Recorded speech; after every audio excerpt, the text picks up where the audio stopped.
சபாநாயகருக்கு எதிராக தீர்மானம் வந்து 10 பேர் எடுத்து ஆட்சி அமைக்க போகிறோம் அப்படின்னு கேட்டிங்களா? இந்த 2 பேரை வச்சு நீங்கள் என்ன பண்ண போறீங்க? எங்க 2 எம்எல்ஏ வச்சு நீங்க என்ன பண்ண போறீங்க நான் கேட்கறேன். எங்க சின்னத்தை நாங்கள் உங்களுக்கு கொடுக்குறோம், எங்க ஏ ஃபார்ம் பி ஃபார்ம் நாங்கள் உங்களுக்கு கொடுக்குறோம். ஏன் கொடுக்குறோம்? வற்புறுத்தி கொடுத்துருக்கீங்க. வேணும்னா போக வேண்டியது உங்களுக்கு யார் கடை வேணும். தள்ளுபடி அத்தனை பேரும் அல்லம்படி 6 முதல் 60% வரை ஆடி தள்ளுபடியுடன் சூப்பர் சரவணா ஸ்டோர்ஸ். ஆச்சி மசாலா எந்த சமையலும் ருசி தேடும் ரகசியம் 20 ரூபாய். 2M சினிமாஸ் டி பிக்சர்ஸ் தயாரிப்பில் தயால் பத்மநாபன் இயக்கத்தில் வெற்றி நடிக்கும் லட்சுமிகாந்தன் கொலை வழக்கு ஜூலை 10 முதல் திரையரங்குகளில். காஷ்மீர்ல நம்மளால கால் ஊன்றவே முடியாது என்று தெரிந்த பாஜக அப்னாதல் அப்படின்னு ஒரு ப்ராக்சி உருவாக்குச்சு. அதே மாதிரியான ஒரு ப்ராக்சி தான் இங்க இருக்கக்கூடிய விஜய். அண்ணாமலை மூலமா ஒரு ஹெவி ட்ரை எடுத்தாங்க, நார்மலைஸ் பண்ண முடியல. பட் விஜய் அது முடியுது. இப்போ ஸ்மூத்தா தாராவாத்து கொடுத்துட்டு இருக்காங்க பாருங்க. ஆட்சி வந்து 3 ஒதுக்கீடு மாடு இருக்கிற பிரச்சனை. நாளைக்கு காலையில பக்ரீத், இன்னைக்கு 6 மணிக்கு தீர்ப்பு வருது. அமைச்சர் பதறி அடிச்சுட்டு வந்து பிரஸ் மீட் கொடுத்து பயப்படாதீங்க அரசு உங்களோட நிக்குதுன்னு சொல்லணுமா இல்லையா? திமுக என்ன பண்ணிருக்கோம்? we are not afraid of consequences சொல்லிருக்கோம். யாரே நீ நீதிபதியா தான் தூக்கி வெட்டுங்க நான் பாத்துக்கிறேன்னு இருப்பார். சொன்னாரா இல்லையா திருப்பரங்குன்றத்துல? இதுக்கு தான் சொல்றேன் நீ பிஜேபியோட ஆளுன்னு. 2023 போட்ட ஒரு கேஸ் இதே மாதிரி 2024 வந்து சேரிங்க. அப்ப திராவிட முன்னேற்ற கழக அரசு என்ன பண்ணுச்சு அப்படின்னா, இதே திருமாவளவன் முஸ்லீம் லீடர்ஸ் மேல நம்பிக்கை கிடையாதுங்க. சீரியஸா சொல்றேன், நான் பெருசா நம்பின தலைவர் அவர் தான். பாபர் மசூதி இடிக்கப்பட்ட போது இந்தியாவிலே இப்படி ஒரு தீர்ப்புக்கு எவனும் இப்படி சொன்னது இல்லையே அப்படின்னு எல்லாரும் பயந்து போயிருந்தான். முஸ்லீம் தலைவர்கள் உட்பட இந்தியாவிலே பேசின ஒரே தலைவர் திருமாவளவன் தான். இது ஒரு கட்ட பஞ்சாயத்து தீர்ப்பு. நீங்க நினைக்கிறீங்க நான் போய் அவரை மாத்திடுவேன், அவர் உங்களை மாத்திட்டு இருக்காரு. என்னை அமித்ஷா அழைத்தார், திருமாஜி எங்க கொண்டு வந்து நிறுத்திருக்க பத்தியா அப்படிங்கிற மாதிரி. எவ்வளவு பெரிய போராளி, எவ்வளவு பெரிய தலைவர். But still we are waiting for that OG Thiruma to be back. கொளத்தூர்ல கொத்து பரோட்டா போட்டேன், இதைத்தானே பெரிய அளவுல எடுத்துட்டு போறாங்க 5 நிமிஷம் பேசுறதுக்கு. இந்த நிகழ்வு வந்து சிரிச்ச மாதிரியே போகணும்னு நீங்க எதிர்பார்க்கலன்னு நினைக்கிறேன். இதெல்லாம் வந்து டென்ஷன் பண்ணக்கூடிய வார்த்தை இதெல்லாம், சரியா? ஏன்னா அதாங்க ஒருத்தர் அரசியல் நாகரிகம் இல்லாதவர் ஒரு கவுன்சிலர்னால நீங்க நம்ம ஏத்துக்க மாட்டோம். இதுக்கே டென்ஷன் ஆகிட்டு அப்படி அடுத்து காங்கிரஸ் பற்றிலாம் கேட்க வச்சிருக்கேன். அது ஜாலியா இருக்கும். அது ஜாலியா இருக்கும். காங்கிரஸ்லாம் மேட்டர் இல்லை, கேளுங்க. அதான் என்ன கேட்கணும்னு வச்சிருந்தோம்னா, அந்த சமீபத்தில் கேவி தங்கபாலு அப்புறம் வந்து விஜய் வசந்த் எம்பி தங்கபாலு என்ன சொல்றாரு, அதிமுக வந்து அலைஞ்சுக்கிட்டே வருது, திமுகவும் அலைஞ்சிரும், தாவைக்கா வந்து காப்பாற்றுவோம் நம்ம அப்படின்ற மாதிரி பேசினாரு. விஜய் வசந்தும் வந்து 60 ஆண்டுகளாக வந்து காங்கிரஸ் பதுங்கி இருந்தது, இப்போ பாய தொடங்கிருச்சு அப்படின்னு பேசியிருக்காரு. அதாவது காங்கிரஸினுடைய தமிழ்நாட்டில் இருக்கக்கூடிய காங்கிரஸினுடைய அடிப்படை பிரச்சனையை தான் நான் பல முறை சொல்லியிருக்கேன். யாரும் வந்து நம்மை காப்பாற்றுவார்கள் என்று ஒரு கட்சி நினைப்பதை விட, அதுவும் ஒரு தேசிய கட்சி நினைப்பதை விட ஒரு அவலம் இருக்க முடியுமா? அது எப்படி இன்னொரு கட்சி உங்களை வந்து காப்பாற்றும்? மறுபடியும் அதான் சொல்கிறேன். இன்னொரு கட்சி நம்மை காப்பாற்றும், ஒரு கூட்டணியிலேருந்து நம்ம வந்துடலாம். நீங்கள் 1000 தான் இருங்க, பிஜேபி எடுத்துக்கிட்டீங்கன்னு வைங்க, அவங்க பாலிசி என்ன தெரியுமா? கட்சி அழிக்கிறது தான் பாலிசி. ஆமாம், அவங்க ஒரு ஓப்பனாகவே ஒரு டிபேட்டில் ஒரு பிஜேபி ஸ்போக்ஸ் பர்சன் சொல்கிறார், நாங்கள் எந்த ஸ்டேட்டாக இருந்தாலும் அங்கே உள்ள எஸ்டாப்ளிஷிங் பார்ட்டி, அந்த வார்த்தை ஞாபகம் இருக்குது, எஸ்டாப்ளிஷ்டு பார்ட்டி கிட்ட நாங்கள் அலையன்ஸ் வச்சு நாங்கள் எமர்ஜிங் பார்ட்டியாக வருவோம். இதுதான் ஒரு கட்சி. தப்பு தான், அந்த வார்த்தை தப்பு. அவன் ஓப்பனாக சொல்லிட்டான், மைண்ட் வாய்ஸ் நினச்சி சத்தமாக பேசிட்டான். இருந்தாலும் ஒரு கட்சி நம்ம எமர்ஜி ஆகணும் தான் நினைக்கணும். நீங்கள் 1000 தான் அண்ணாமலை மேலே 1000 விமர்சனம் இருந்தாலும் அதிமுகவும் நானான்ட்டான் அவன். அலையன்ஸே வேணாம், நம்ம நின்று பார்ப்போம், எடப்பாடியா நம்மள. இதுதான் ஒரு கட்சிக்கு அழகு. இப்போ உங்களுக்கு திமுக வந்து எங்களை வந்து அடிமைப்படுத்தியது, திமுக வந்து எங்களுக்கு எஜமான் போல் நடந்தது அப்படின்னா, இப்போ நீங்கள் பண்ணிட்டு இருக்கிறது என்ன தெரியுமா? இன்னொரு இடத்துக்கு அடிமை சாசனத்தை மாற்றி கொடுத்துருக்கீங்க, எஜமான மாற்றிருக்கீங்க, அவ்வளோதான்.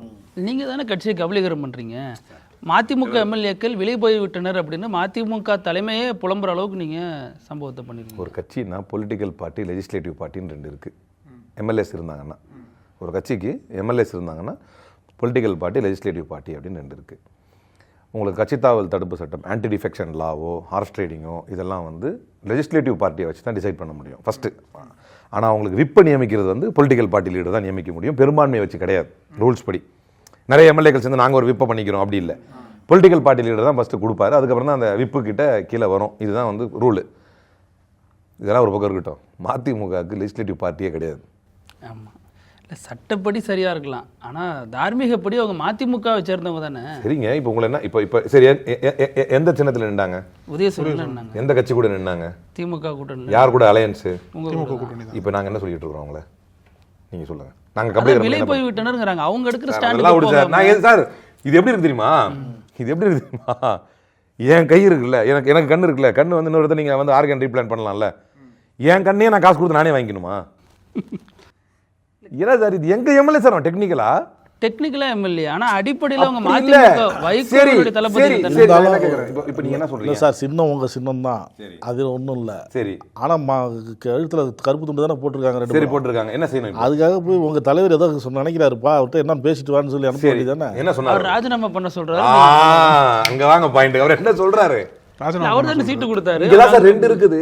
திரும்பவும் சொல்றேன், அவங்க பொலிட்டிக்கல் பார்ட்டியா இருக்கலாம், politically they are align with வைகோவா இருக்கலாம், legislatively they are binding to DMK. சட்டப்படியும் நியாயப்படியும் தர்மப்படியும். அப்பதானே உங்களை எங்க சின்னத்தை நாங்க உங்களுக்கு கொடுக்குறோம், எங்க ஏ ஃபார்ம் பி ஃபார்ம் நாங்க உங்களுக்கு கொடுக்குறோம். ஏன் கொடுக்குறோம்? வற்புறுத்தி கொடுத்தீங்க. வேணா போக வேண்டியது தானே, உங்களை யார் கடை நீங்க எம்எல்ஏ அவ்வளோ தவமா இருக்கிறோம், வேணா போக வேண்டியது தானே, வற்புறுத்தி கொடுத்தோம். விடலப்பா. அப்படி வருது, அநியாயமா இருக்குது. உங்களை யார் கூப்பிட்டா? நான் இது திரும்ப திரும்ப அதாங்க சொல்லிட்டு இருக்கேன் எல்லாருக்குமே. மொத்தத்துக்கு ஒரு பதில் சொல்றேன். சரி, இவங்க ரெண்டு பேரும் பிடிச்சி வச்சு என்னதான் பண்ண போறீங்க? முதல்ல வந்து கேட்டீங்கல்ல, சபாநாயகருக்கு எதிராக தீர்மானம் வந்து 10 பேர் எடுத்துன்னு ஆட்சி அமைக்க போறோம் அப்படின்னு கேட்டீங்கல்ல, இந்த ரெண்டு பேரை வச்சு நீங்க என்ன பண்ண போறீங்க? திரும்பவும் நான் என்ன கேட்கறேன்னா, எங்க 2 எம்எல்ஏ வச்சு நீங்க என்ன பண்ண போறீங்க நான் கேட்கறேன். அதை விட்டுருங்க. சரி ஓகே, இந்த 2 எம்எல்ஏ வச்சு நீங்க என்ன பண்ண போறீங்க? சார் நாங்க எதுவுமே பண்ண முடியாது. அப்புறம் என்ன விட்டுற வேண்டியது? நீங்க என்ன பண்ண போறீங்க சொல்லுங்க. நாங்க ஏதாவது பண்ணிட்டு போறோம்.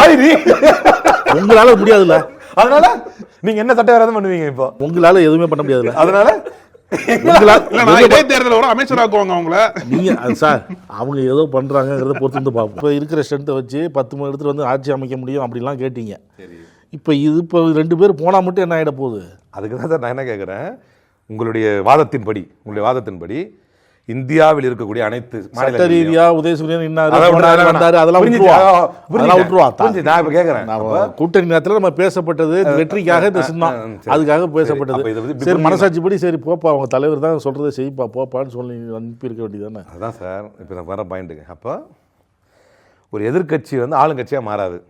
பொதுவாக அது எதிர்க்கட்சியாக செட்டில் ஆயிடுச்சுன்னா, பெரும்பான்மை வந்து நிரூபிச்சிருச்சு அப்படின்னா, அதுக்கப்புறம் அந்த எதிர்க்கட்சி, அந்த ஆளுங்கட்சி எதிர்க்கட்சியில் இருக்கக்கூடிய உறுப்பினர்களை வாங்க அப்படின்னு கூப்பிட்டா, நம்ம வச்சுக்கிட்டு என்ன பண்ண போகிறோம் போ அப்படின்னு அனுப்பிச்சி விட்டுருந்தோம்.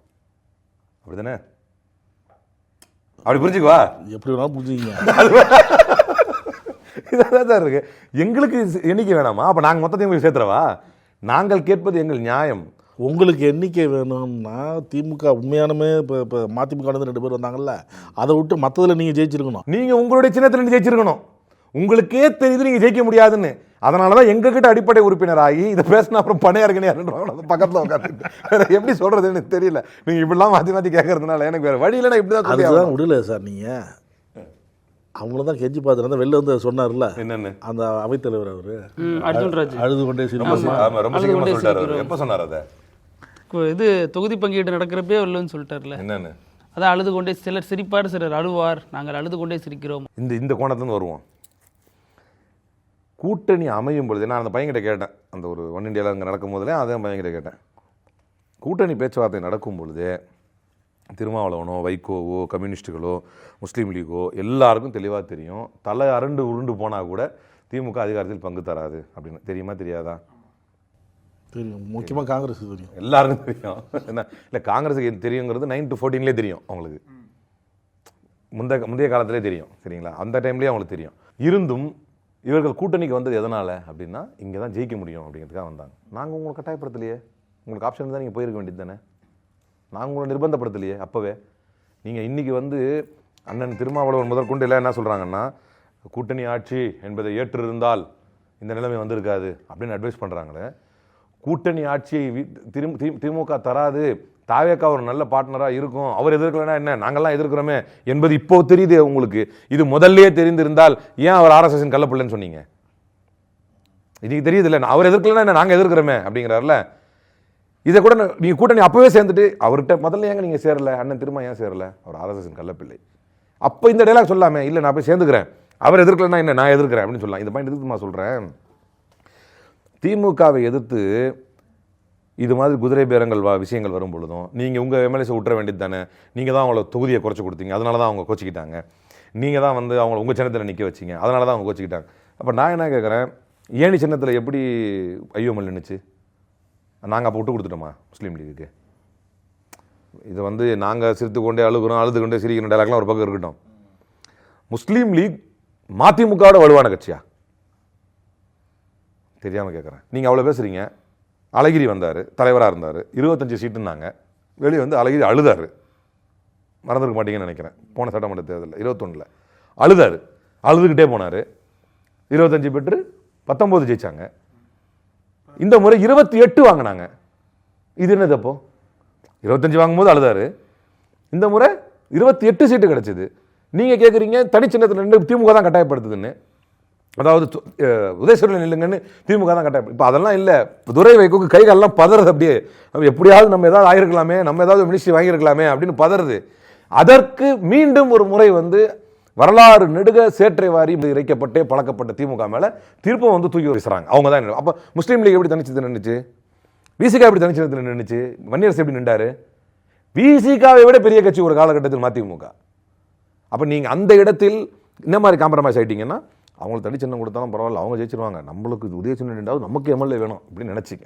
ஒன்று இதான் உண்மை.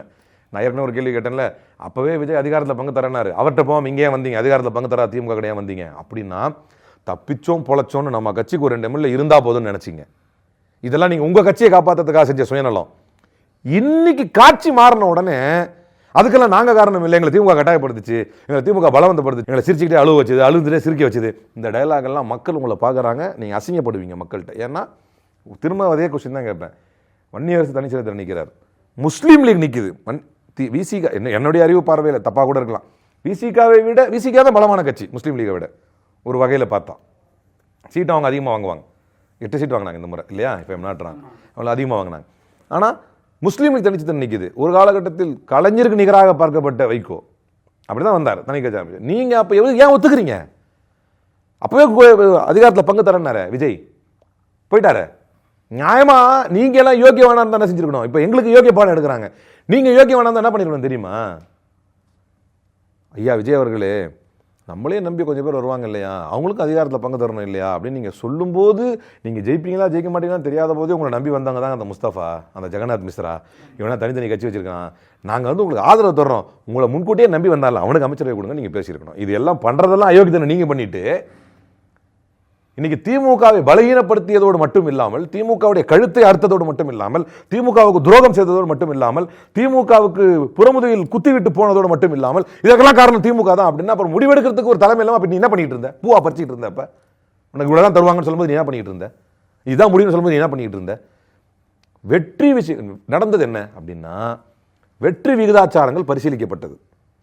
சரி, விஜய் ஆட்சியிலே பங்கு தராரு, அங்கே போவோமா? இல்லைண்ணே, நம்ம ரிஸ்க், அது நம்ம திமுகவோட இருப்போம். சரி, கூட்டு இப்படி பண்ணலான்னு சொல்கிறாரு, நம்ம வந்து ஏணியில் நிற்கலாம், நம்ம வந்து பானையில் நிற்கலாம். இப்போ மதிமுக அந்த ரிஸ்க்கெல்லாம் வேணாம், நம்மளுக்கு முதலுக்கே மோசமாயிரும், நம்ம சூரியனில் நிற்கலாம். அப்படி முடிவு எடுத்து உங்களுடைய கட்சிக்கு பிரதிநிதிகள் வேண்டும் என்று எடுக்கப்பட்ட முடிவு தான் அந்த முடிவு. அப்போ மீண்டும் சொல்கிறேன், திமுக திரைமறைவில் அந்த பேச்சுவார்த்தையில் இப்படி நடந்ததாமே, திரைமறைவில் இப்படி சொல்லும்போது இப்படி கட்டாயப்படுத்தினீங்களாமே, இதுக்கெல்லாம் ஆதாரம் இல்லை. ஆனால் விஜய் சொன்னார், ரிசைன் பண்ணுங்க, நான் வந்து பிரச்சாரம் பண்ணுறேன் அப்படின்னு சொன்னார் அப்படின்னு இதுக்கு ஆதாரம் இருக்கு. கண்ணு முன்னால் அவர் சொல்றாரு. அடுத்த நாளே மாற்றிக்கிட்டார்ல, விஜய் சொல்லலை நான் தான் சொன்னேன் அப்படின்னு. அந்த ஃபர்ஸ்ட் ஸ்டேட்மெண்ட் இருக்குல்ல, அதுபடி 2 அக்யூஸ்டு, செகண்ட் ஸ்டேட்மெண்ட் படி 1 அக்யூஸ்டு. இல்லை, இப்போ திமுக பார்க்குறப்பே தெரியுது தனித்து விடப்பட்டுடுச்சு அப்படின்னு. கூட்டணி கட்சிகளும் யாரும் இல்லை, எதிரிகளும் தாவேக்கா இருக்காங்க. இன்னொரு பக்கம் நேற்று கட்சி தொடங்கின அண்ணாமலை கூட திமுகவை தான் எதிரியாக பொசிஷன் பண்ணுறாரு, தாவேக்காவை எதிர்க்க தயாராக இல்லை. பாஜக ஆல்ரெடி எதிர்ப்பு மனநிலை, இப்போ அதிமுக எதிர்ப்பாக தான் இன்னைய வரைக்கும் இருக்குது. அப்போ இதெல்லாம் எப்படி புரிஞ்சுக்கிறது? திமுக எப்படி சர்வைவல் ஆக போகுது? கூட்டணி கட்சிகளை பொறுத்த வரைக்கும் என்ன நிலைப்பாடுன்னு தலைவர் பேசுனதை நான் ஏற்கனவே சொன்னேன். நான் யாரையும் அனுப்பவில்லை, அவர்களாக சென்று விட்டால் பிரச்சனை இல்லைனார். அந்த நிலைப்பாட்டில் தான் நாங்கள் இருக்கிறோம். எங்களை பொறுத்தவரை இன்றைக்கி மக்கள், நான் யதார்த்தத்தை சொல்கிறேன், கிரவுண்டில் வந்து பெரிய வரவேற்பு இருக்கிறது எங்களுக்கு. குறிப்பாக தலைவர் அவர்களே வந்து குளத்தூரில் வந்து வெற்றி அடையாமல் போனது அப்படிங்கிறது வந்து மக்கள் மனதில் வந்து ஏதோ ஒரு கவர்ச்சிக்காகவும் ஒரு ஆரவாரத்துலையும் ஓட்டு போட்டோம், ஆனால் இவரே தோப்பார். எந்த அளவுக்குன்னா, மதுரையில் நம்ம தம்பி ஒருத்தருக்கிறார், அவங்க அம்மா வந்து விஜய் ஓட்டு போட்டிருக்காங்க. அவன் கிட்ட சொல்கிறான், எங்கள் அம்மா போட்டுருச்சுண்ணே ஓட்டு அப்படின்னு. எங்கள் அம்மாட்ட கேட்டேன், ஏமா இப்படி பண்ணேன் அப்படின்னு. உப்படா, நான் போட்டு தான் அவன் ஜெயிச்சிட்டானா, விஜய் நான் போட்டு தான் அவன் ஜெயிச்சிட்டானா, நான் எனக்கு என்னடா தெரியும் ஸ்டாலின் தோப்பாருன்னு. அந்த அம்மா போட்டு ஸ்டாலின் தோக்கலை, அவங்களுக்கு மதுரையில் எங்கேயோ ஒரு தொகுதி. ஆனால் இதெல்லாம் வந்து யதார்த்தம், பெண்கள்கிட்டையும் மக்கள்கிட்டையும் வந்து ஒரு பெரிய இது வந்திருக்கிறது. அதே மாதிரி இவ்வளோ சீக்கிரமாக ஒரு அன்பாப்புலர் ஆகிற ஒரு கட்சியை வந்து நம்ம பார்த்ததில்லை. அதே போல் நான் பல காலம் நினைத்ததுண்டு, இவ்வளவு பொது உடைமை பேசுகிறாங்க, இவ்வளவு தலித்தியம் பேசுகிறாங்க, இவ்வளவு சிறுபான்மை உரிமைக்காக கைதேயமில்லத்து காலத்துலேருந்து இருந்துட்டு வராங்க. இவங்க கட்சி உருப்படவே மாட்டேங்குது ஏன் அப்படின்னு நான் நினச்சதுக்கெல்லாம் இப்போ பதில் கிடச்சிருக்கு. அவ்வளோதான். மக்கள் மன்றத்தில் அவர்கள்லாம் அம்பலப்பட்டிருக்கிறாங்க. இப்படி தான் நான் இதை எடுத்துக்க முடியுமே தவிர, இனி வரக்கூடிய காலங்களில் இது திராவிட முன்னேற்ற கழகத்திற்கு இது ஒரு பெரிய பூஸ்டப்பாக தான் அமையுமே தவிர, ரெண்டு பக்கமும் சரி. இப்போ அவங்களும் ஒன்று சொல்லுவாங்க, திமுகவை தூக்கி சுமந்ததுக்கு நாங்களாம் பதில் சொல்ல வேண்டியது இருந்துச்சு அப்படின்வாங்க. ரைட், இருந்துட்டு போட்டோம், உங்களுக்கு இனிமேல் அந்த லைபிலிட்டி இல்லை. எங்களுக்கும் இனிமேல் நீங்கள் பண்ணுறதெல்லாம் சேர்த்துட்டு சுற்ற வேண்டிய லைபிலிட்டி எங்களுக்கு இல்லை. அதே போல் பிரதிநிதித்துவம் என்று வரும் பொழுது, எம்எல்ஏ எம்பிஸில் சீட்டு அப்படின்னு வரும் பொழுது, இந்த கூட்டணி நெருக்கடிகளை தாங்கி கொண்டு இருக்க வேண்டிய ஒரு முந்தானே நேற்று கூட ஒரு தலைவர் வந்து அழகாக சொன்னார். எங்கன்னா காரைக்கால் போயிருக்கோம். அப்புறம் ஒரு நாசிம் சொல்லிட்டு 8 டைம் எம்எல்ஏ அவர் பேசிட்டு அழகாக சொன்னார். தமிழறிஞர் கலைஞர் எப்படி செய்வாருன்னா, இந்த இடமா நான் வந்து அப்துல் சமத் சாஹிபுக்கு பேசிட்டேனப்பா, அவர் ஏதாவது கோச்சிக்குவார், நீ என்ன பண்ணுற, அவரை போய் கன்வின்ஸ் பண்ணிட்டு வா. இதெல்லாம் இப்படிலாம் கூட்டணிகளை வந்து தக்க வைத்து கொண்டு இப்படி நபர்களைத்தான் இவங்க கேவலமாக பேசுகிறாங்க. காதமுஜின் பேச சரி வேணாம் விடுங்க, என்ன கஷ்டகாலம், என்ன ஸ்டாலினே சொன்னாரா அப்படின்னா என்ன சொல்கிறது, வரல, பொய் சொல்ல வரல, என்ன சொல்கிறதுன்னு தெரியல. ஸோ அவங்களாம் எப்படி, அவர் சொன்னார் நாசிம் சார், அவர் 8 டைம் எம்எல்ஏ, அவர் சொன்னார், நாங்கள் இது மாதிரி ஒரு விஷயம் சொன்னதுக்கு என்ன பண்ணேன், நீ நேராக போயிட்டு அவரை கன்வின்ஸ் பண்ணு. அப்புறம் அவர்கிட்ட போய் நான் பேசினேன். அப்போது சமத் சாஹிபோ லத்தீப் சாஹிபோ 2 பேரில் யாரோ ஒருத்தர். அப்போ நான் அவர்கிட்ட போய் பேசினேன். அப்போ அவர் என்ன சொன்னார்னா, என் கட்சிக்கு சீட்டு வரக்கூடாதுன்னு என்கிட்டே வந்து நீ பேசுகிற பற்றி அவன் தைரியத்தை பாராட்டுறீங்க, இருந்தாலும் நாங்கள் கன்சிடர் பண்ணுறோன்னு சொன்னார். திரும்ப நீங்கள் ஃபோன் பண்ணணுமா தலைவருக்கு, அப்போ தான் அவர் அக்செப்ட் பண்ணுவார். இப்படியெல்லாம் கூட்டணி கட்சிகளை வந்து கண்ணியத்தோடு நடத்திய கட்சி தான் திராவிட முன்னேற்ற கழகம். அதுக்காக சீட்டுன்னு வரும்போது உன் பவர் என்ன என் பவர் என்னன்னு பேசாமல் எப்படி முடிவு பண்ண முடியும்? உனக்கு அங்கே என்ன இருக்குது, எனக்கு அங்கே என்ன இருக்குன்னு பேசாமல் எப்படி, அது பேசினா இது பண்ணையார்த்தணும், இது வந்து தூக்கி பேசிட்டாங்க, ரொம்ப மோசமாக பேசிட்டாங்க அப்படின்னா பேச்சுவார்த்தை முடிச்சுட்டு வெளியே போலையே. அப்போ உங்களுக்கு வந்து இங்கே இருந்தால் தான் வெற்றி பெற முடியும்னு என்ன இருந்திருக்குது, அதனால் இருந்தீங்க. ஸோ எட்டக்கு நான் பேச விரும்பலை. அப்போ எங்களுக்குன்ற ஒரு பலம் இருக்கிறது. எங்கள் கட்சியில் இருக்கக்கூடியவர்களுக்கு இனி வாய்ப்புகள் அதிகம் கிடைக்க வாய்ப்பு இருக்கிறது. எங்களுடைய டெடிக்கேட்டடான ஒர்க்கர்ஸ் எப்படி இருந்தாங்க அப்படின்னா, அவ்வளோ ஒர்க் பண்ணி நமக்கு தான் இந்த தொகுதி கிடைக்குங்கிற போது கூட்டணி கட்சிகளுக்கு தரப்பட்ட போது அவர்களுடைய வெற்றிக்காக உழைத்தவர்கள் தன் வெற்றிக்காக அதை உழைக்க தெரியாதா எங்களுக்கு? ஆனால் ஒரு 2 விஷயம் இருக்குது. ஒன்று, இப்போ டிவிகே வெர்சஸ் டிஎம்கே அப்படின்னு களம் மாறினதுனால பாஜக எதிர்ப்பு அப்படிங்கிறது இங்கே இல்லாமல் போன மாதிரி ஒரு தோற்றம் தெரியுது. 2வது, திமுகவினுடைய கூட்டணி கட்சிகள் எல்லாருமே திமுகவுக்கு கடந்த காலத்தில் கவசமாக இருந்திருக்காங்க. செந்தில் பாலாஜி கைதின் போது பாஜக பழிவாங்குதுன்னு அவங்க யாருமே இன்னைக்கு அனிதா ராதாகிருஷ்ணன் கைது குறித்து கண்டிக்கல. அந்த கூட்டணி கட்சிகள் தேவையில்லை, இவங்க எல்லாருமே வந்து விஜய்க்கு கவசமாக மாறிட்டாங்க. இப்போ இதெல்லாம் திமுகவுக்கு பின்னடைவு தானே? அதாவது என்டிஏ வெர்சஸ் தமிழ்நாடு என்பது எவ்வளோ பாரதூரமாக நம்ம சொன்னோமோ, நீங்கள் யாரெல்லாம் நீங்கள் சொல்லிட்டு இருக்கீங்களோ இவங்கெல்லாம் விஜய் என்னன்னு பார்த்தாங்க. சண்முகம் தொடர்ந்து தீக்கத்தில் என்னன்னு எழுதினார், விஜயை தொடர்ந்து அவர் எழுதினார். எனக்கு தெரிஞ்சு 9 கட்டுரை எழுதினார், if I am not wrong. நம்ம முரசொலியில் வந்தது 9 கட்டுரை அதை தலைப்பிட்டு எழுதியிருந்தார் திருமாவளவன் சார். 9மே விஜய் பாஜகவின் கைக்கூலி என்று எழுதினார். ஒரு கட்டத்துக்கு மேலே திருமாவளவன் என்ன சொன்னார், அவர் கள்ள குழந்தை அப்படின்னு சொன்னார். ஸோ இன்றைக்கி நீங்கள் நடக்கிறத பார்த்தீங்க அப்படின்னு சொன்னால் ரொம்ப தெளிவாக இப்போ ஆட்சிக்கு வந்து இந்த 60 நாளில் 3.5% இடஒதுக்கீடு, வாய் திறக்கல முதலமைச்சர், அது ரத்தாயிருச்சு. புதுசாக இஸ்லாத்துக்கு வரவங்களுக்கு அந்த 3.5% இடஒதுக்கீடு ரத்தாயிருச்சு, வாய் திறக்கல. இது கஷ்டப்பட்டு 2024 அதோடைய நிறைய விஷயங்கள் என்னால் சொல்ல முடியும். பிஜேபி ஆளா நீ இல்லையான்றது தெரிஞ்சுக்கணும்னா ரொம்ப சிம்பிள். அவன் மாநில உரிமைகளுக்கு எதிராக இருப்பாங்கிறது செகண்டரி தான். பிரைமரியாக வந்து சிறுபான்மையினருக்கு எதிராக இருப்பான் பிரைமரியாக. இங்கே 2 நடந்துருச்சு இந்த 60 நாளில். மாநில உரிமைன்னு வரும்போது ரொம்ப சிம்பிளாக, ஏன் நேஷனல் ஆந்தம் கூட சேர்ந்து பாடினா என்ன அப்படின்னு கேட்டுடுறாங்க. ஏன் அதை அவன் பாடாமல் இருந்தால் என்னன்னு எவனா கேட்டானா? அதை கேட்டது கலைஞர் தானே, அதை அவன் பாடாமல் இருந்தால் என்ன அப்படின்னாரு. அப்போ மாநில உரிமைகள் பறி கொடுத்தாச்சு. இனிமேல் பாஜக இங்கே என்ன வேலை? காஷ்மீரில் 370 ஆர்டிகல் அப்ரிகேஷனுக்கு பின்னால் நம்மளால் கால் ஊன்றவே முடியாது என்று தெரிந்த பாஜக அப்னாதல் அப்படின்னு ஒரு ப்ராக்சியை உருவாக்குச்சு. அதே மாதிரியான ஒரு ப்ராக்சி தான் இங்கே இருக்கக்கூடிய விஜய். இது நான் எப்படி சொல்கிறேன் அப்படின்னா, கூடிய விரைவில் பார்ப்பீங்க, ரொம்ப கூடிய விரைவில். இப்போ நடந்துட்டு தானே இருக்குது. ஏன் சட்டமன்றத்தில் பேசுகிறாரு, தன்னை ஒரு பாட்டு பாடினார், விழா வீரனே பெரியாரின் பேரனே அப்படின்னு பாட்டு வந்துச்சு. என்ன பெரியாரின் பேரனேன்னு பாட்டு வந்துச்சா இல்லையா? பேரன்னா என்ன அர்த்தம்? தாத்தாவோட சொத்து எல்லாமே அவருக்கு தானே சொந்தம், என்ன வருதோ மொத்தமாக வாங்கிக்குவார்ல. சட்டமன்றத்தை எந்திரிச்சு எங்களுக்கு பெரியாருடைய கொள்கையில் இதில் உடன்பாடு இல்லைங்கிறார். இது தேவையா? யாராவது கேட்டாங்களா? அதை ஒன்றிய அரசோடு நாங்கள் வந்து முதல் போக்கை கையாள மாட்டோம், எதில் ஒத்து போகணுமோ அதில் ஒத்து போகணும், இது யாராவது கேட்டாங்களா? என்ன கொடி அசைச்சு என்ன சொல்ல வர்றாங்க? பாஜகவுடைய எந்த விஷயத்தையும் அண்ணாமலை மூலமாக ஒரு ஹெவி ட்ரை எடுத்தாங்க, நார்மலைஸ் பண்ண முடியல. பட் விஜயால் அது முடியுது, சக்ஸஸ் ஆகிட்டு இருக்காங்க. அவங்க முதல் முறையாக தமிழ்நாட்டு இளைஞர்கள், ஆமாயா, அதாவது அந்த காலத்து ஜென்சி வந்து முத்தமிழறிஞர் கலைஞர் கூட நின்றாங்க. மொழி உரிமைக்காக நில்லு, ஏத்துக்க மாட்டேன்னு சொல்லு, மகுடமின்றி வாழ முடியா மனிதர்களா நாம். கலைஞர் எழுதினாரு, முதல்ல முதலமைச்சராக பொறுப்பேற்கும்போது எழுதினாரு, இது வந்து கவசம், ஆட்சி அதிகாரம் என்பது கவசம், இந்த கவசத்தை வைத்து மட்டுமே நான் பணி செய்வேன் நினைப்பாதீங்க, என் கையில் எப்பவுமே வாள் இருக்கு, அதுதான் என்னுடைய போராட்ட அரசியல் அப்படின்னாரு. இந்த கவசம் பண்ணாலும் கையில வாள் இருக்கு அப்படின்னாரு. அப்படித்தான் இளைஞர்களை உருவாக்கினாரு கலைஞர். அந்த காலத்து ஜென்சி வந்து உரிமைக்காக நின்னுச்சு, தமிழ் மொழிக்காக நின்னுச்சு. இந்த காலத்தில் இருக்கக்கூடிய ஒரு குறிப்பிட்ட ஜென்சியை வந்து தன்னுடைய ஜோம்பிக்களாக உருவாக்கி வைத்திருக்கக்கூடிய விஜய் என்ன சொல்ல வச்சிட்டாரு, தமிழ்நாடு எதிர்பாராத விதமாக பாடினா என்னன்னு கேட்கறான். இப்ப நாளைக்கு என்ன கேட்பான், கவர்னர் பக்கத்தில் நின்றுந்தாரு, மிஸ்டர் விஜய் எனக்கு ஆசையா இருக்கு, நான் ஏத்திக்கிட்டுமா குடின்னு கேட்டாரு, இந்த கயிறை கொடுத்துட்டேன், கயிறு தானே ஏத்தனா என்னன்னு கேட்டா என்ன சொல்லுவீங்க? ஆல்ரெடி இப்படி தான் கொடுத்துட்டாங்க, கவர்னர் ஆஃபீஸ் கூப்பிடுறாரு, எங்கள்கிட்ட பிரச்சனை இருந்தால் சொல்லுங்க கூப்பிடுறேன்னு சொல்றாரு. குவாசி ஒரு ஜுடிஷரி, ஒரு குவாசி கவர்மெண்ட் நடத்துறேன் அப்படிங்கிறாரு. அப்போ இதெல்லாம் வந்து உரிமை சார்ந்த பிரச்சனைகள். ஆல்ரெடி அதை ரொம்ப ஸ்மூத்தா தாராவாத்து கொடுத்துட்டு இருக்காங்க. பாருங்க, ஆட்சி வந்து அந்த 3 இடஒதுக்கீடு, மாடு இருக்கிற பிரச்சனை, ஒரு கவர்மெண்ட் பேசவே இல்லைங்க. என்னன்னு கூட்டு குர்பானி, அதான் குர்பானிக்கு வந்து மாடு அறுக்கக்கூடாது அப்படிங்கிற இஷ்யூ ஆர்டர் வந்து கதறோம். நாங்கெல்லாம் வாய தோற்கலங்க, விஜய் தோற்கல, நிர்மல்குமார் தோற்கல, கோர்ட்டுக்கு ஷாஜகான் சொல்லியிருக்காருல்ல, கோர்ட்டுக்கு போலியா, அப்பீல் போறதுக்கு அலிம்புகாரே போதும் அமைச்சர் இதுக்கு சார், அது ஒரு வக்கீல் வேலை சார். அது சார் நாளைக்கு காலையில விடிஞ்சா குர்பானி, நாளைக்கு காலையில பக்ரீத், இன்னைக்கு 6 மணிக்கு தீர்ப்பு வருது, அமைச்சர் பதறி அடிச்சுட்டு வந்து பிரஸ் மீட் கொடுத்து பயப்படாதீங்க அரசு உங்களோட நிக்குதுன்னு சொல்லணுமா இல்லையா? திமுக என்ன பண்ணிருக்கோம், திமுக என்ன பண்ணிருக்கோம், we are not afraid of consequences சொல்லியிருக்கோம். யாரையா நீ நீதிபதியாக வெறுத்து தூக்கி வெட்டுங்க நான் பாத்துக்கிறேன்னு இருப்பார், சொன்னாரா இல்லையா? திருப்பரங்குன்றத்தில் அப்பீல் போறதுக்கு எதுக்கு அமைச்சர், அலிம்புகாரி போதுமே, திரும்ப தான் சொல்லுவேன், அப்பீல் போறதுக்கு அமைச்சர், இந்த மக்களுடைய பதட்டத்தை போக்குறது அமைச்சர் வேணும். திருப்பரங்குன்றம் இஷ்யூல என்ன சார் சொல்றீங்க அப்படின்னா, 2 வருஷத்துக்கு முன்னால இந்த யாரடி நீமோகினி படத்துல தனுஷ் சொல்லுவார்ல, குரூப் டிஸ்கஷன்ல உட்காந்துருப்பார், எஸ் அவர் சொன்னார், அந்த மாதிரி 2 வருஷத்துக்கு முன்னால என்ன நிலையோ அந்த நிலை. ஏன் ஐயா வாயத்தன் சொல்ல மாட்டீங்களோ? கேஸ் போட்டாங்க, உச்சி பிள்ளையார் கோயில் இருக்குது, தீபத்தூண் இருக்குது, உச்சி பிள்ளையார் கோயில் தான் இத்தனை வருஷம் ஏத்திட்டு இருந்தாங்க, புதுசா தீபத்தூண்ல ஏத்தணும்னு சொல்லி ஒரு பெட்டிஷன் போட்டாங்க. அது தீபத்தூணே இல்ல, அது வந்து அளவைக்கல். அந்த அளவைக்கல்லுங்கிறது தான் அரசுடைய நிலைப்பாடா இருந்துச்சு, முந்தைய அரசுடைய நிலைப்பாடா இருந்துச்சு. அதை மீறி ஒரு கோர்ட் ஆர்டர் போட்டு ஏத்துறதுக்கு வந்தாங்க, அதை நிறுத்தது தவறிய மற்றதெல்லாம் வியாக்கியானமா வாய் கொடுத்து பொய் சொல்ல தெரியுது இல்ல. அன்னைக்கு நிர்மல்குமார் ஒரு டிபேட்ல, இங்கிலீஷ் டிபேட்ல உட்காந்துருக்கிறேன், ஃபர்ஸ்ட் இவர் வந்து பேசுறாரு, அந்த செந்தில் பாலாஜி மேட்டர்.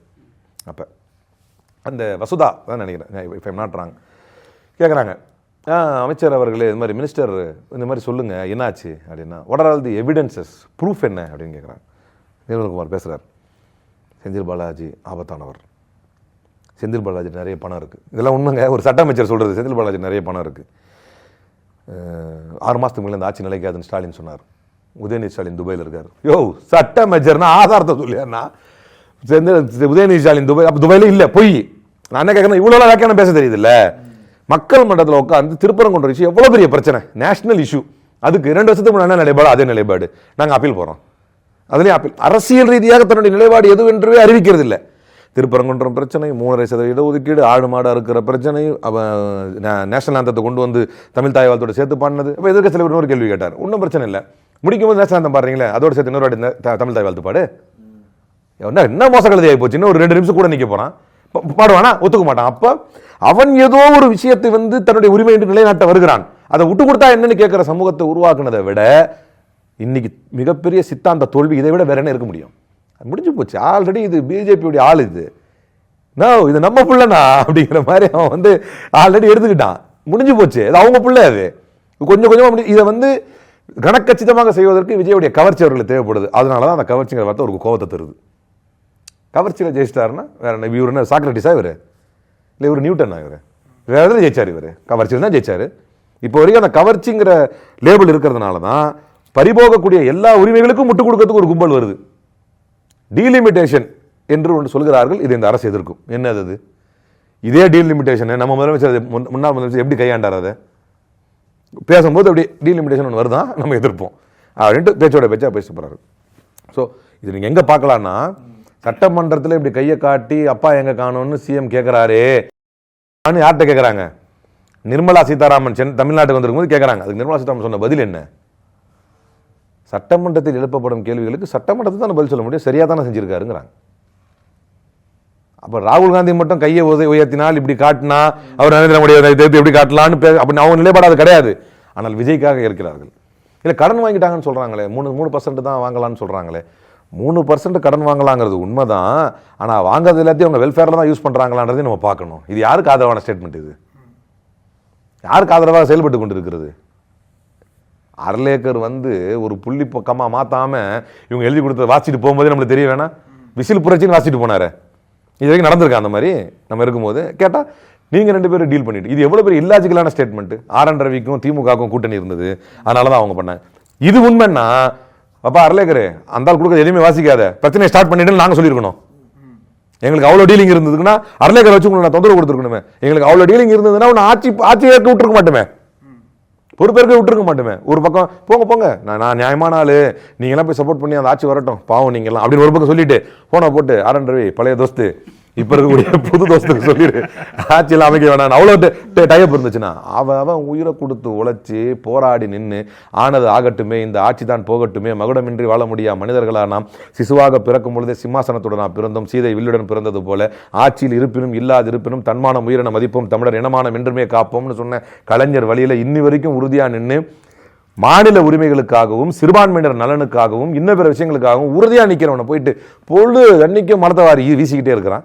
பிஜேபியுடைய ஆளுன்னு இவனை சொல்றான். எந்த விதத்தில் வந்து இந்த உரிமையை நம்ம காம்ப்ரமைஸ் பண்ணோம்? பிஜேபியுடைய ஆளுன்னா விளையாட்டுத்தனமா போய் செந்தில் பாலாஜி 14 மாசம் ஜெயிலில் இருந்தாரா?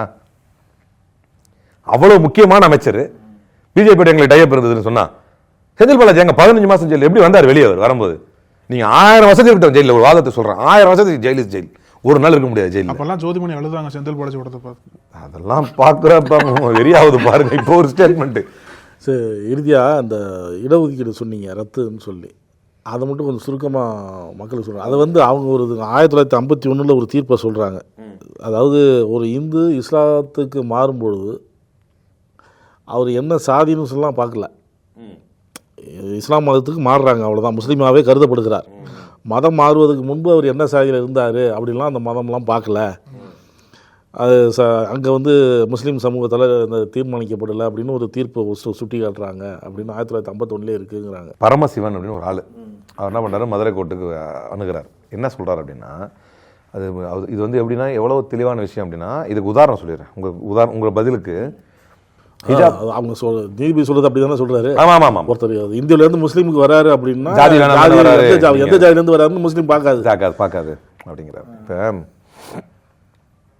இப்போ ஹிஜாப் தீர்ப்பு வந்தது இல்லை, அப்போ வந்து ஒரு தீர்ப்பில் என்ன சொன்னாங்கன்னா, அது ஒரு 128 பக்க தீர்ப்பு கர்நாடகா கோர்ட்டில். அந்த தீர்ப்பில் ஒரு வாசகம் இருந்தது, லா இக்ராஹ ஃபித்தீன் கத்த பையன ருஷ்து மினல் கை அப்படின்னு குரானில் வந்து ஒரு வேர்ஸ் இருக்கு. இஸ்லாத்தில் வந்து கட்டாயம் கிடையாது, அதனால் ஹிஜாப் பண்ணிடுறது கட்டாயம் இல்லைன்னு ஒரு தீர்ப்பில். அப்போ கட்டாயம் கிடையாது, 5 வேளை தொழுவுறது கட்டாயம் இல்லையா? கொஷின் வரும்ல. அப்போ கட்டாயம் இல்லைன்னா என்ன, அதுக்கு மீனிங் என்ன, அதோடைய கான்டெக்ஸ்ட் என்ன அப்படின்னா, கான்டெக்ஸ்டோட தானே பார்க்கணும். அப்போ அதோடைய கான்டெக்ஸ்ட் என்ன? கட்டாயம் இல்லை அப்படின்னா நீங்கள் யாரையும் வந்து இஸ்லாம் மதம் ஏற்கும்படி நீங்கள் கட்டாயப்படுத்தக்கூடாது, அப்படிதான் அது.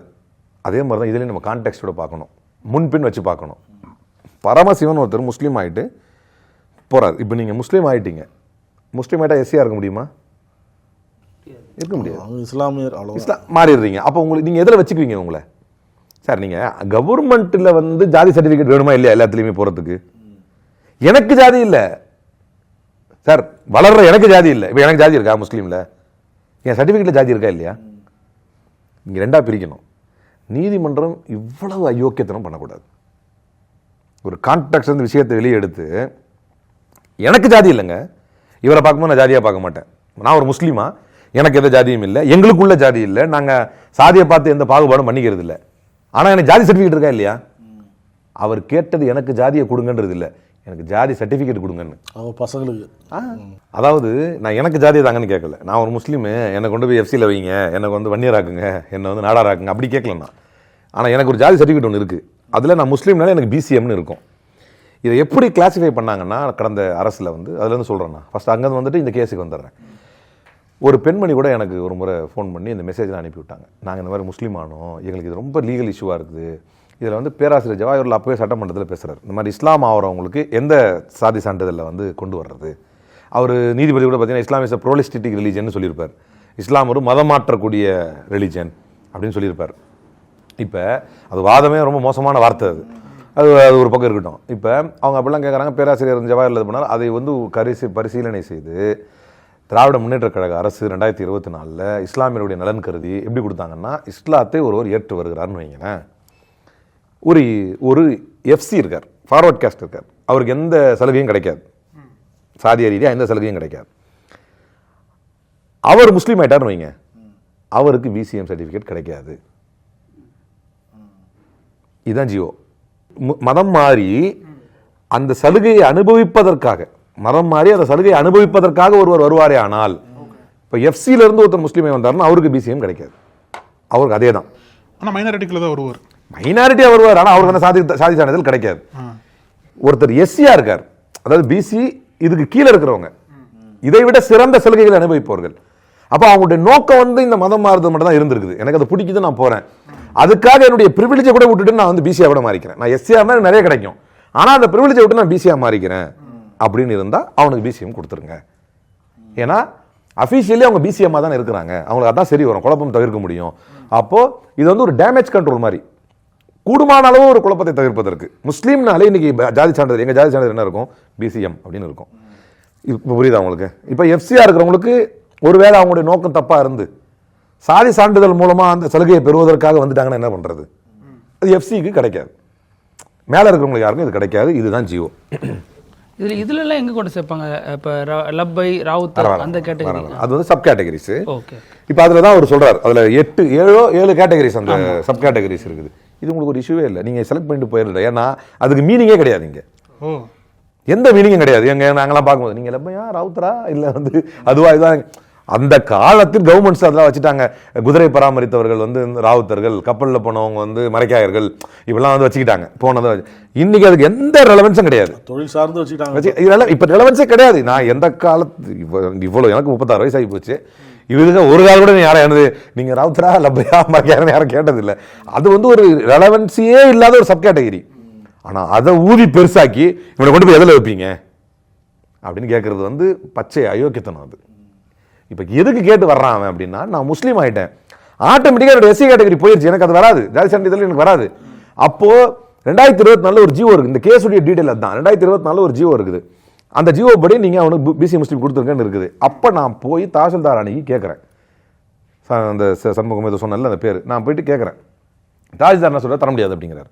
எங்கள் ஜியோ இருக்கும்போது தர மாட்டேங்கிறீங்க, நிறைய நான் கோர்ட்டுக்கு போகிறேன்னு பெரிய நம்பிக்கையோடு கோர்ட்டுக்கு வந்தார். அவர் வந்தால் கோர்ட்டு என்ன சொல்லணும், ஒன்று டைரக்ட் பண்ணணும், ரிட்டில் தாசில்தார் வந்து கொடுக்காதன்னு சொல்லணும். அந்த ஜியோவே எடுங்கிறார் இவர், நான் அந்த ஜியோவே பார்க்கணும். இப்போ பரமசிவத்துக்கு நியாயம் கிடைச்சதா இல்லையான்றது இல்லை, பரமசிவம் வாயை வச்சு சும்மா இல்லாமல் போனதுனால அந்த ஜியோவே இல்லாமல் ஆயிடுச்சு. இப்போ இது எவ்வளோ பெரிய அநீதி. இப்போ முதல்ல கொஸ்டின் எங்கே வருது, கவர்மெண்ட் என்ன விரல் சப்பிக்கிட்டு இருந்துச்சா அந்த கேஸ் நடக்கும்போது? அப்போ அவர் கூப்பிடுறாரு, ஏஜி கூப்பிடு, சுவமோட்டோ போட்டு அவரை வந்து இம்ப்ளீட் பண்ணி கூப்பிடுறாரு ஜட்ஜு. நீ எவ்வளவு ப்ரிப்பேர் ஆகி போயிருக்கணும், இது நீ அரசாங்கத்தை சொல்லிருக்கணுமா இல்லையா, இல்ல கவர்மெண்ட் ஒரு கருத்து சொல்லிருக்கணுமா இல்லையா? மைனாரிட்டி மினிஸ்ட்ரி ஒன்று எதுக்கு இருக்குது? இதுக்கு தான் சொல்றேன் நீங்க பிஜேபியோட ஆளுன்னு. அமைதியா இருப்போம், நடக்கும்போது நடக்கட்டும், அப்படியே அமைதியா அமைக்கிறலாம். முதுகெலும்பு இல்லாதவர்கள், அதுக்கான திராணி இல்லாதவர்கள் இவங்கெல்லாம். அப்ப ஏஜி போய் என்ன சொல்றாரு, என்ன சொல்லணும் நியாயமா, இதுக்கு தான் வர்ற பாயிண்ட்டுக்கு. இதை பற்றி அவர் கேட்டார்னா என்ன சொல்லணும், தெளிவாக பேசும்போது இது அதுக்கான கேஸ் இல்லை, நீதிபதி வந்து இந்த வழக்கை வந்து திசை திருப்புறீங்க, இந்த மாதிரி வாதங்கள் வைக்கணும். அவர் இந்த பாயிண்ட்டுக்கு போறாரு, எஃப்சிக்கு வந்து நம்ம தரமாட்டோம், கீழ் கேட்டகரிக்கு, கீழே இருக்கிறவங்க தான் இந்த வாதத்தை வைக்கிறார் போய். இன்னொன்று, இந்த அரசுக்கு தைரியம் இருந்திருந்தால் இதே நீதிபதியுடைய தீர்ப்பை தான் we are ready to face the consequences நம்ம சொன்னோம் ஒரு காலகட்டத்தில். நீங்க நான் திமுகவோட பெட்ரு, திமுக பிஜேபியோட கூட்டணி இருக்குது அப்படின்னு சொல்ற நீங்க தான் பிஜேபி எதிர்க்கிற ஆளாச்சு. அப்ப நீங்க எப்படி இதை ஹேண்டில் பண்ணிருக்கணும்? நீங்க ரெஜிஸ்ட்ராருக்கு போயிருக்கணும், இல்ல அந்த நீதிபதி கிட்டே உங்களுக்கு பயஸ் இருக்குன்னு சொல்லிருக்கணும். நீங்க தொடர்ந்து இதே மாதிரி தீர்ப்பு தந்துட்டு இருக்கீங்க, உங்களை நீங்க ரெக்யூஸ் பண்ணுங்க, வேற ஏதாவது நீதிபதி விசாரிக்கணும்னு கேட்டிருக்கணும். அதானே சரியா இருந்திருக்கும். ஏன்னா அவர் தொடர்ந்து எல்லா தீர்ப்பும் அவர் தான். மாரிதாஸை வந்து குவாஷ் பண்ணி விட்டதும் அவர் தான், பெயில் கூட போகாத மாரிதாஸை டிஎம்கே பீரியட்ல குவாஷ் பண்ணி விட்டதும் இவர் தான், திருப்பரங்குன்றம் இஷ்யூல பண்ணதும் இவர் தான், இன்னைக்கு இந்த முஸ்லீம் 3.5% பண்ணதும் அவர் தான். அப்ப நீங்க அதை மெயின் பண்ணி ஒரு அரசு வக்கீல் பேசியிருக்கணுமா இல்லையா? இப்போ நான் இது என்ன சொல்ல வர்றேன் அப்படின்னா, இதில் ஒரு இதே மாதிரி மாட இருக்கிற பிரச்சனை வந்தப்ப, இந்த கேஸ் வரப்ப 2023 போட்ட ஒரு கேஸ் இதே மாதிரி 2024 வந்துச்சு ஹியரிங்க்கு. அப்போ திராவிட முன்னேற்ற கழக அரசு என்ன பண்ணுச்சு அப்படின்னா, ப்ராப்பராக அடிஷனல் அட்வொகேட் ஜெனரல் என்ன பண்ணாருன்னா அப்பியர் ஆகி, இது முஸ்லீம்கள் 2 நாளில் பக்ரீத் வரப்போகுது, முஸ்லீம்களுடைய உரிமை இதில் வந்து சேர்ந்துருக்குது, முஸ்லீம் கம்யூனிட்டி ஒரு பார்ட்டியாக சேர்க்காம இதை நீங்கள் விசாரிக்க கூடாதுன்னு தூக்கி போட்டாங்க. நீ என்ன பண்ணியிருக்கணும், இது வந்து முஸ்லீமுடைய இது முஸ்லீம் மைனாரிட்டி அஃபேர்ஸ் மினிஸ்ட்ரியுடைய கருத்தை நீங்க கேட்கணும். இது முன்னால் ஏற்பட்ட ஒரு ஜியோ, அந்த கருத்தை கேட்டு தான் நீங்க இதை விசாரிக்கணும். இல்லைன்னா இது தப்பு. அந்த மாதிரி வாதங்கள் ஒன்றுமே வைக்கல வாதங்களை. இல்லை அரசுடைய கவனத்துக்கு அது கொண்டு போயிருக்கணுமா இல்லையா? சரி, ஆர்டர் வந்து போச்சு, எவனா வாய் திறந்தானா? நான் அப்பீல் போறேன். இதுக்காக நீ இருக்கிற யாராவது ஒருத்தர் கண்டிச்சாங்களா அந்த தீர்ப்பை? ஏன் இதே திருமாவளவன் முஸ்லீம் லீடர்ஸ் மேலே எனக்கு நம்பிக்கை கிடையாதுங்க, சீரியஸாக சொல்கிறேன். பெரிய நம்பிக்கைலாம் எனக்கு முஸ்லீம் லீடர்ஸ் கிடையாது. நான் பெருசாக நம்பின தலைவர் அவர் தான். பாபர் மசூதி இடிக்கப்பட்ட போது இந்தியாவே வாய் மூடி இருந்துச்சு. ஏன்னா ஒரு தீர்ப்பு வரும்போது ஒரு டிஸ்க்ளைமர் போட்டு சொன்னான் அவன் தீர்ப்பை. கொண்டாடுறதுக்கு எவனும் வாசலுக்கு வரக்கூடாது, சோகத்தை காட்டுறதுக்கு எவனும் வாசலுக்கு வரக்கூடாதுன்ட்டான். எல்லாம் வீட்டுக்குள்ளே உட்காரு, தீர்ப்பு வருது, அமைதியாக இருக்கணும் எல்லாரும் அப்படின்னு சொல்லிட்டு ஸ்ட்ரிக்ட் ஆர்டர் சர்க்குலேஷனில் கொடுத்துட்டு தான் அதுக்கப்புறம் தீர்ப்பு வந்துச்சு. எல்லாரும் வாயை திறக்கவே இல்லை. என்ன இப்படி இவ்வளோ இந்தியாவிலே இப்படி ஒரு தீர்ப்புக்கு எவனுமே இப்படி சொன்னது இல்லையே அப்படின்னு எல்லாரும் பயந்து போயிருந்தான். முஸ்லீம் தலைவர்கள் உட்பட இந்தியாவிலே பேசின ஒரே தலைவர் திருமாவளவன் தான். இது ஒரு கட்ட பஞ்சாயத்து தீர்ப்புனார். என்றைக்குமே நன்றியோடு இருப்போம் எழுச்சி தமிழர் அவர்களே நான் பலமுறை சொல்லியிருக்கிறேன். அந்த ஏன்னா அவர் ஒருத்தர் தான் பேசினார் கட்ட பஞ்சாயத்து தீர்ப்புன்னு. அவர் கூட வாய் திறக்கலையே. இது என்ன அது 3% அநியாயம் பண்ணுறீங்களே, எனக்கு அதான் ஒன்று தலையை பிச்சுக்குது. இல்லை, இப்போ வந்திருக்கக்கூடிய அரசு புது அரசு அனுபவம் இல்லை, அந்த துறையை சார்ந்த அமைச்சருக்கும் அனுபவம் இல்லை அப்படின்லாம் சொன்னாலும் அதிகாரிகள் துறை அதிகாரிகள் வந்து எடுத்து சொல்லியிருப்பாங்கல்ல. அதை விடுங்க, அவர் எதிர்க்கல நான் எதிர்ப்பேன்னு சொன்னார்ல, அவரே எதிர்க்கலையே. நீங்கள் சொன்னீங்கல்ல கொஞ்சம் முன்னால் அவங்க எதிர்க்கலாம் நான் எதிர்ப்பேன்னார்ல. மாடு இருக்கிற விஷயத்தை என்ன எதிர்ப்பு தெரிவித்தார், என்ன கருத்து சொன்னார்? 3% இடஒதுக்கீடு என்ன கருத்து சொன்னார்? திருப்பரங்குன்றத்தில் இதுக்கு முன்னால் என்ன எவ்வளோ ஸ்ட்ராங்காக பேசினார், இப்போ எதாவது பேசினாரா? இல்லையே, இதை தான் நாங்கள் பயந்தோம். உங்களுடைய எதிர்ப்பு நீங்கள் நினைக்கிறீங்க நான் போய் அவரை மாற்றிடுவேன், அவர் உங்களை மாற்றிட்டு இருக்காரு. உங்களை எப்படி மாற்றிட்டாருன்னா, ராஜாத்தி சல்மா அக்கா எம்பி இருக்காங்க, அவங்க சொன்னாங்க எனக்கு கூட தான் என்னுடைய இதில் என்னுடைய பர்த்டேவை பார்த்துட்டு அமித்ஷா ஃபோன் பண்ணி எனக்கு கூட தான் வாழ்த்து சொல்லியிருக்காரு. நான் கடந்து போயிட்டேன். இவர் என்ன புங்கி வச்சுக்கிட்டு இருக்கிறாரு, என்னை அமித்ஷா அழைத்தார், Thiruma ji how old are you, how are you என்று அழைத்து கேட்டார் அப்படின்னு கேட்டார். What is this? ரவிக்குமார் இப்படி தான் சொன்னார். இல்லை அவர் அப்படி உங்களை வாழ்த்து சொல்கிறதே உங்களுக்கு பெரிய அங்கீகாரம் நினைக்கிறீங்களா? எங்கே கொண்டு வந்து நிறுத்தியிருக்க பார்த்தியா அப்படிங்கிற மாதிரி. எவ்வளோ பெரிய போராளி, எவ்வளோ பெரிய தலைவர். But still we are waiting for that OG Thiruma to be back. நம்பிக்கை இருக்குது. ஏன்னா அவரெல்லாம் ஒரு உண்மையான போராளி, இத்தனை ஆண்டு காலங்கள் போராளி. இன்னும் நம்புகிறோம் அவர் போராளி தான், ஏதோ போராத காலம். இப்போ let's wait for good results. எல்லா எம்பிகளுக்கும் அமித்ஷா சொல்கிறது தானே வழக்கமான ஒன்று தானே. அது தெரில எனக்கு, நான் எம்பி ஆகிட்டு சொல்கிறேன். நான் சொல்ல எனக்கு சொன்னார்னா சொல்கிறேன். நன்றி, கண்டிப்பாக வாழ்த்துக்கள் சார். Thank you thank you. கருத்துக்களை பார்க்கும்போது நன்றி. ரொம்ப நன்றிண்ணா. நக்கீரன் டிவிக்கு சப்ஸ்கிரைப் செய்யுங்கள். உங்கள் ஆதரவே எங்கள் பலம். ஆசிரியர்களுக்கு நண்பனாகவும் மாணவர்களுக்கு ஆசானாகவும் திகழும் தேர்வு வழிகாட்டி. ஒவ்வொரு பாடத்திற்கும் அனுபவமிக்க ஆசிரியர்களின் துல்லியமான தெளிவான விடைகள். CNC இருக்கு, தேர்வு பயம் எதற்கு? இது தீரன் பப்ளிஷிங் ஹவுஸ் விற்பனை வெளியீடு.